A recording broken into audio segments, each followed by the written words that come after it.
Hi YouTube, it's me, the Shy Pianist, or you may know me as Donald of Zephyr Wargames, bringing you my GOAT format deck profile.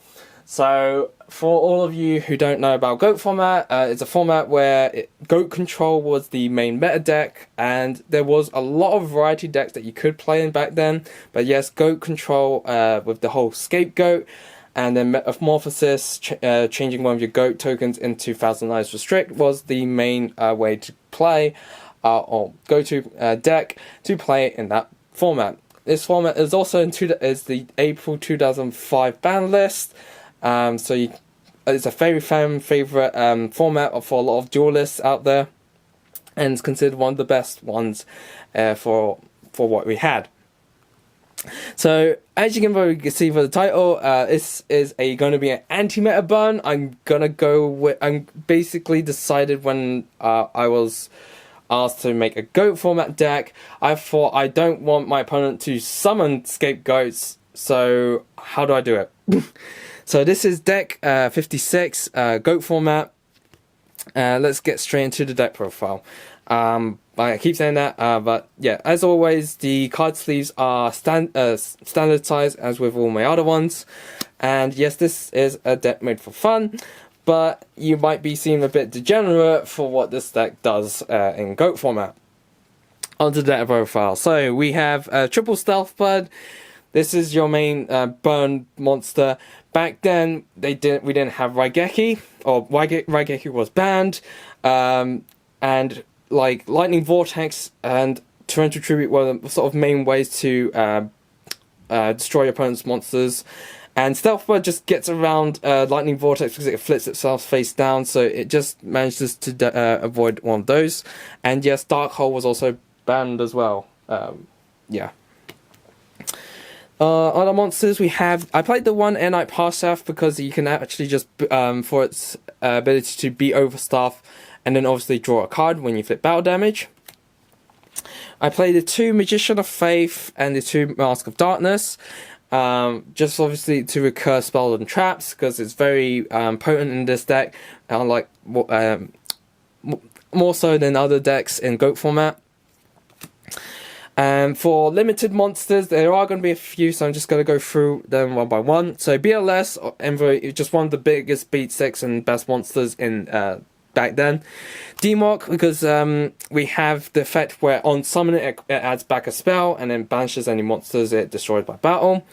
The Jinzo, because we can neg traps on your opponent's turn. Just generally for this deck is to power play and beat over your opponent and sometimes win you games on that part, but yeah, you do rely a lot of traps in this deck. We have the One Tribe Affecting Virus, so you discard a monster, declare a type, destroy all monsters of that type, and back then with priority, just on summon, use effect, off you go. We have the One Sangang, not once per turn, you can use the monster that you search, old errata. The 1 DD Warrior Lady, because back then we needed ways to just out stuff, out some monsters back then, and DD Warrior Lady was just the way to do it. Morphing Jar, for this deck, reoccurring your hand is pretty helpful to have. So we have the 1 Morphing Jar. We also have the 1 Cyber Jar to destroy opponent's monsters on the field, and supposed to summon a whole bunch from that. And we have, last but not least, this 1 Sinister Serpent, because we discard it for costs and cards, and reoccur it back to your hand during the standby phase. So that's it for the monsters. For the spells, we have 2 Ground Collapse. So if you've watched any of my previous videos, yes, this is going to be a bit familiar. Ground Collapse, taking 2 monster zones on either side of the field, so mainly 2 of your opponent's monster zones, and then as soon as this is in play, your opponent can't play Scapegoat because they need to summon 4 monsters.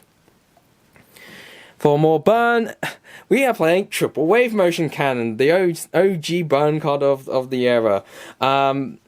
I was initially playing this at 1, because I was also playing 2 Exarion universes, but obviously there's a lot of controversy with Exarion, whether to play Exarion or not.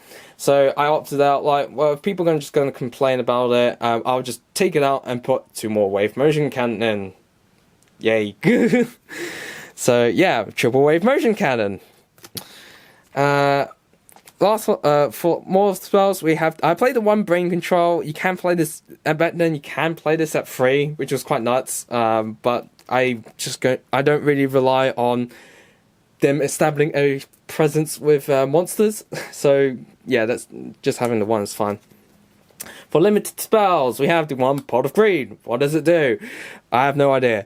The one Graceful Charity seems good. The one MST, surprisingly enough, MST was limited back then. The one Snatch Steal your opponent's monster, and keep it. One Heavy Storm, the only one card that just outs out back row. The one Premature Barrel, just to recur monsters.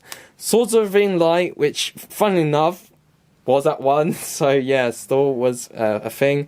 One Lightning Vortex, so as I mentioned earlier, one of your ways to board wipe your opponent's monsters. And last but not least, for spells, we have the one Delinquent Duo.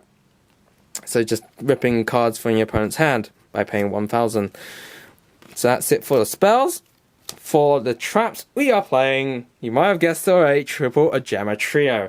Now, back then, there was no level 2 fusion monster.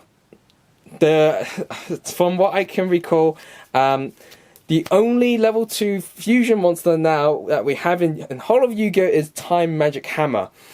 So yeah, back then, you play a Jammer Trio, they couldn't tribute it, they couldn't metamorphosis them out, and it just basically stuck with them. So one of the ways that my friend Michael you've seen on this channel has managed to out this is by playing Creature Swap. Other than that, there is you can play cards like Needle Sealing or even turn to Tribute just to nuke the board. But yes, a Germa Trio and Ground Collapse lock out your opponent's monster zones. They can't play monsters, and you just burn them. Yay! So on to more of the traps, which are limited. We have the one Ring of Destruction, the one Call of the Haunted, simple as that, the one Torrential Tribute, the one Mirror Force, and the one Magic Cylinder. So yeah, that is it for the deck profile. So I don't have an extra deck with this. I mean, you can have a fusion deck, but this deck doesn't play the standard like Metamorphosis play. So this is what it is. So thank you for watching. Don't forget to like, comment, and subscribe. And as always, guys, happy doodling!